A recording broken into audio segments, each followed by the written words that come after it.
My crops were dying in the field. The dog days seemed to never end. I'd wait and curse and pray, but still nothing but the well bucket fell. Soon it would scrape bottom. By then my crops would stand dead in the field.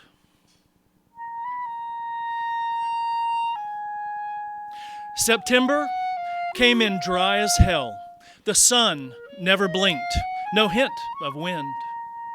I'd pray and curse and pray, but still not even Jesus Christ could heal dirt turned to dust, scorched roots. By then, my crops were standing dead in the field. I had no harvest to pay my bills, so tried for another loan, and when the bank said, sorry, I begged, but still it did no good. Though my eyes filled with water, too little water to mend broken crops in the field. I left crop rows for rows of steel.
Mill houses line both sides of every road, like boxcars on a track.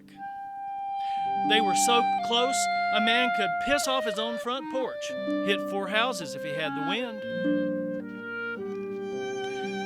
Every time your neighbors had a fight, then made up as couples do, came home drunk, played the radio, you knew whether or not you wanted to.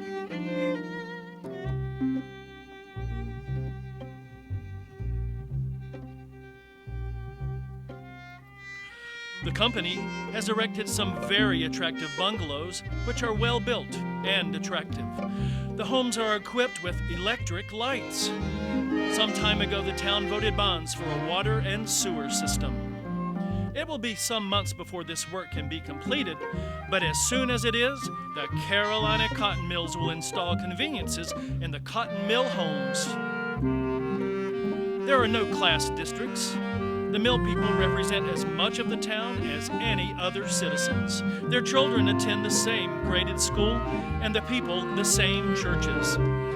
Several members of the mill force are officers in the churches.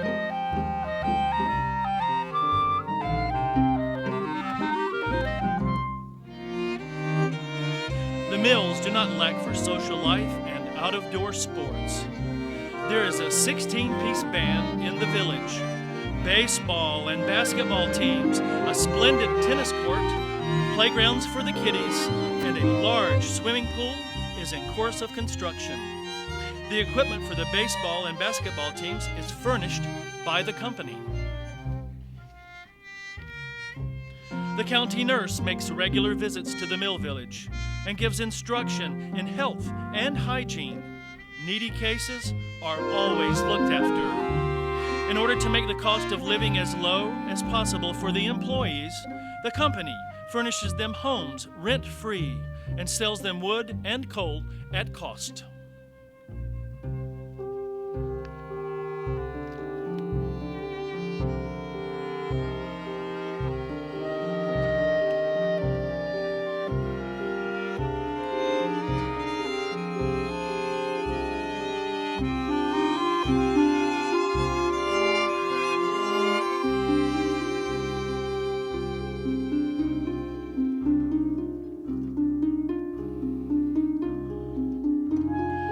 We work in his mill. We live in his houses. Our children go to his school, and on Sunday, we go to hear his preacher. We also go to his YMCA when he has built one. We spend our leisure time after the 11-hour day, those of us who can read, in his reading room.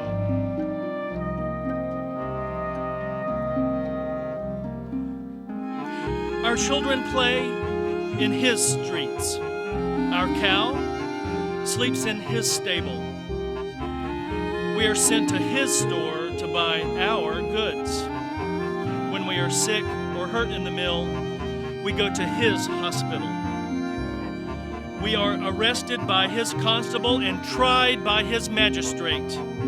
And when we die, we are buried in his cemetery.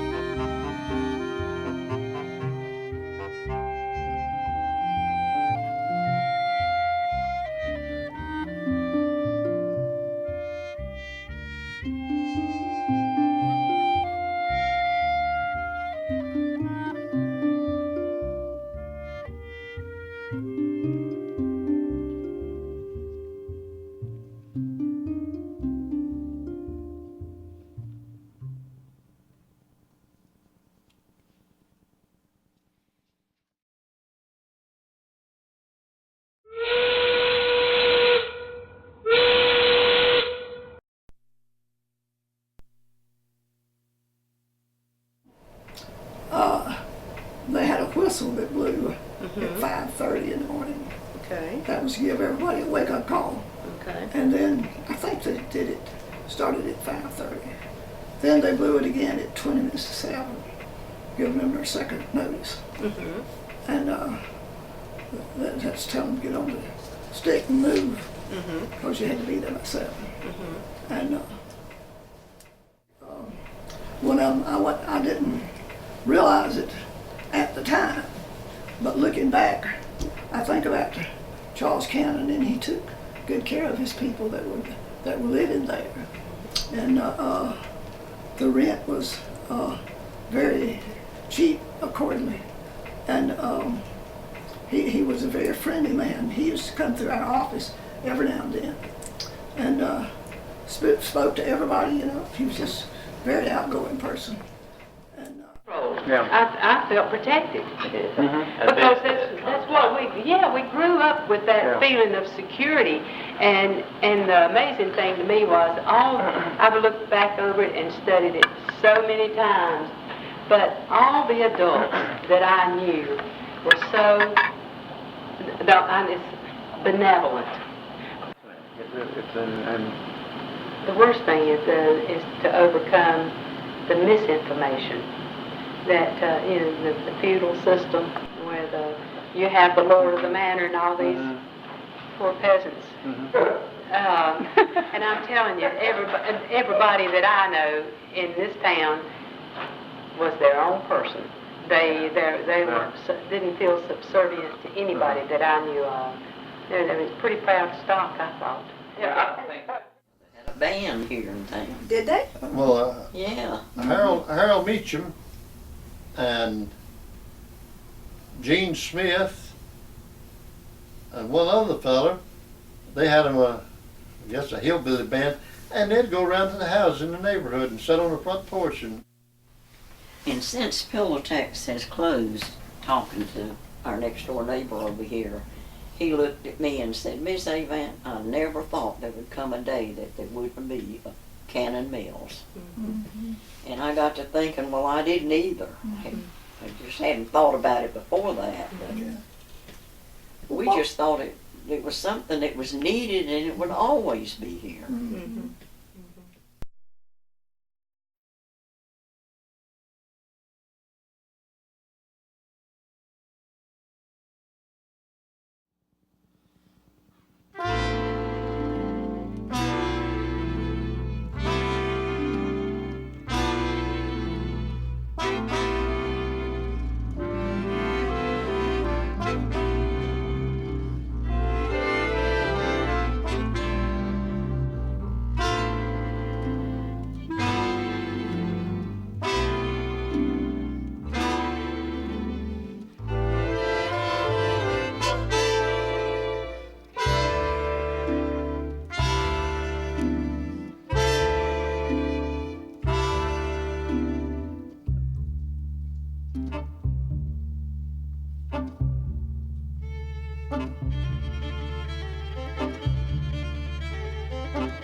when you see an old piece.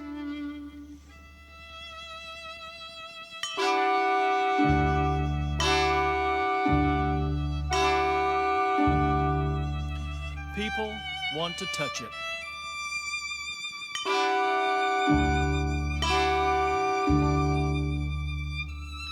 Because they say, there's a piece of my father in there.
Piedmont Heights, Elements, Rankin Flats, Mills, Avon, Spray, McCadden Mills, Eureka, Highland Mildred, American Catawba.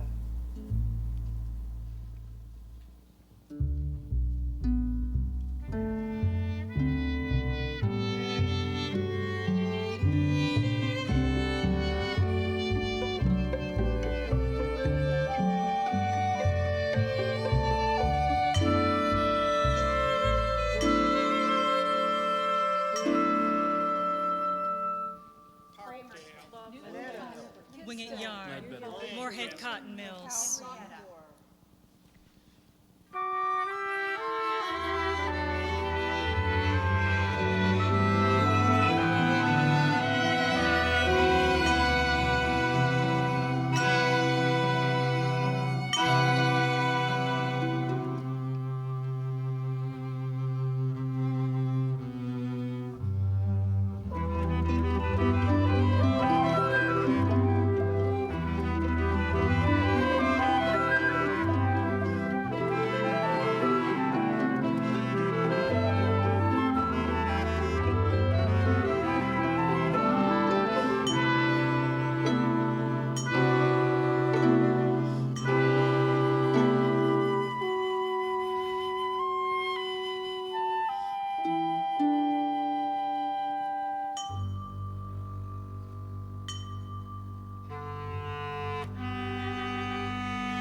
night, I hold the photograph lightward, try to read my grandfather's face.